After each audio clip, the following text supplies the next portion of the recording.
জিটপ্যাক compose, compose multi platform এবং Kotlin multi platform কোনটা কি সেটা নিয়ে হচ্ছে যে এই ভিডিওটা। যারা জানেন তারা তো জানেনই, যারা ফ্লাটারে যারা কাজ করে তারা হয়তো বা নেটিভে কী হচ্ছে বা কটলিনে কী হচ্ছে তারা হয়তো বা অতটা খোঁজখবর রাখেন না, তাদের জন্য হচ্ছে যে এই ভিডিওটা।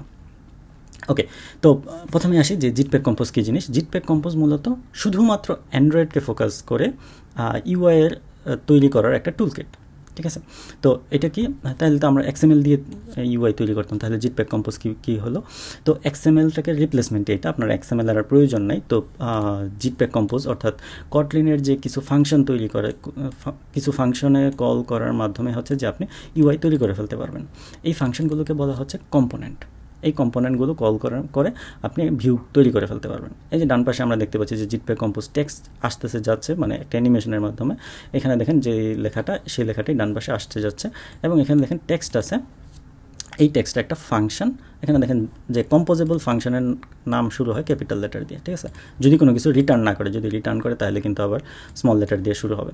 ওকে, তো এখন আসেন যে এখানে যে টেক্সটটা আছে এটাও একটা ফাংশন। এই ফাংশনটাকে আমরা কল করতেছি এবং এই ফাংশনটা কল করার মাধ্যমে আমাদের ডান পাশে ভিউ তৈরি হয়ে যাচ্ছে।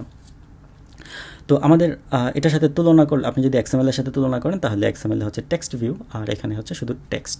তো আমাদের XML-টা লাগতেছে না, আমরা সরাসরি কটলিনের যে ফাংশন সেটা কল করে ভিউ তৈরি করে ফেলতে পারতেছি।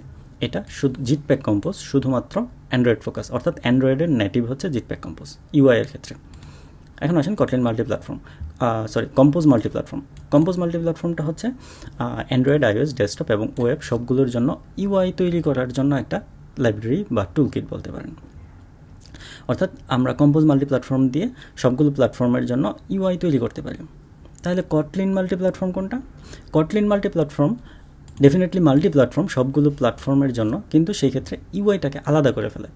হ্যাঁ, তো কটলিন মাল্টি প্ল্যাটফর্মে আপনি বিজনেস লজিক, তারপরে API কল, এগুলো হচ্ছে যে আপনি শেয়ার করতে পারবেন। হ্যাঁ, এক জায়গায় কোড লিখে সবগুলো প্ল্যাটফর্মে শেয়ার করতে পারবেন, কিন্তু ইউআই লিখবেন আলাদা আলাদা নেটিভ কোডে। যেরকম মনে করেন অ্যান্ড্রয়েডের জন্য আপনি অ্যান্ড্রয়েডের নেটিভ কী আছে জিটপ্যাক কম্পোজ, আবার iOS-এর নেটিভ কী আছে সুইফট ইউআই, তো ডেস্কটপের এরকম নেটিভ এবং ওয়েবের নেটিভ, সেগুলো আলাদা আলাদা ইউআই-এর ক্ষেত্রে আলাদা হবে। কিন্তু বিজনেস লজিক হচ্ছে যে আপনি কটলিনে লিখতে পারবেন, সেটা হচ্ছে কটলিন মাল্টি প্ল্যাটফর্ম। এখন যখন কম্পোজ মাল্টি প্ল্যাটফর্ম আসছে, তো তাহলে তো আপনার কম্পোজ মাল্টি প্ল্যাটফর্ম দিয়ে আপনি ইউআই হচ্ছে যে তৈরি করতে পারতেছেন সবগুলোর জন্য। আবার কটলিন মাল্টি প্ল্যাটফর্ম দিয়ে আপনি অন্যান্য যে লজিক্যাল যে ব্যাপারগুলো আছে সেগুলো লিখতে পারতেছেন। তাহলে যদি কম্পোজ মাল্টি প্ল্যাটফর্ম আর কটলিন মাল্টি প্ল্যাটফর্ম দুইটাকে একত্র করা যায়, তাহলেই তো আপনি একদম ফ্লাটারের মতো একটা আউটপুট পাচ্ছেন, ঠিক আছে। এক জায়গায় কোড লিখে সবগুলোতে আউটপুট পেয়ে যাচ্ছেন। তো সেটাই এখন হচ্ছে যে কম্পোজ মাল্টি প্ল্যাটফর্ম কিন্তু iOS-এর জন্য স্টেবল, অ্যান্ড্রয়েডের জন্য তো আগে থেকেই স্টেবল।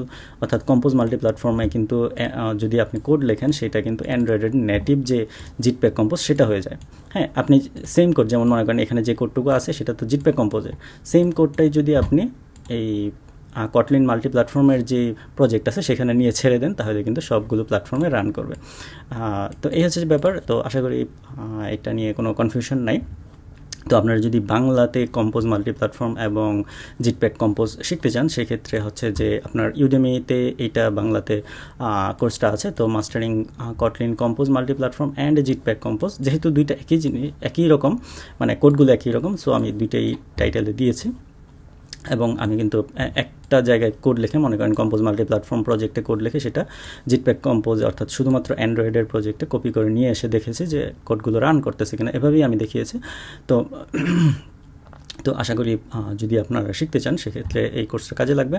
আর আরেকটা হচ্ছে যে এখানে, অর্থাৎ আমার ওয়েবসাইটেও আছে এটা জিনিসটা, এটা হচ্ছে যে কটলিন কম্পোজ মাল্টি প্ল্যাটফর্ম। এটা হচ্ছে ফুল স্ট্যাক। এখানে আমি ব্যাক এন্ড সার্ভার সাইডে কীভাবে কটলিনে কোড করা যায় সেটা দেখানোর টার্গেট করেছি। আমি এখনও জানি না ঠিক কতটুকু আগাতে পারবো, কারণ অনেক টপিক, সো আমি চেষ্টা করছি ধাপে ধাপে কাজ করার জন্য। সো আশা করি বুঝতে পেরেছেন যে জিটপ্যাক কম্পোজ মাল্টি প্ল্যাটফর্ম জিনিসগুলো কী এবং সেটা দিয়ে কীভাবে ক্রস প্ল্যাটফর্মে ডেভেলপ করা যায়, অর্থাৎ Kotlin multi platform plus compose multi platform নিয়ে ক্রস প্ল্যাটফর্মে কীভাবে ডেভেলপ করা যায়। আর আপনারা প্রজেক্ট শুরু করবেন এই ওয়েবসাইট থেকে kmp.jetbrains.com, বাকিটুকু লাগবে না, এটা থেকে kmp.jetbrains.com। হ্যাঁ, এই ওয়েবসাইটে যাবেন, এখান থেকে নতুন প্রজেক্ট নিতে পারবেন, অর্থাৎ Kotlin multi platform plus compose multi platform দুইটা একত্র করে এখান থেকে হচ্ছে যে প্রজেক্ট জেনারেট করতে পারবেন। এখান থেকে ডাউনলোড করে আপনি কাজ করা শুরু করতে পারবেন, যেটা কিনা ফ্লাটারের মতোই কাজ করবে, অর্থাৎ একটা কোডই মাল্টিপল প্রজেক্টে আউটপুট দেবে। ঠিক আছে, তো এই ছিল যে মেসেজ। সো ধন্যবাদ।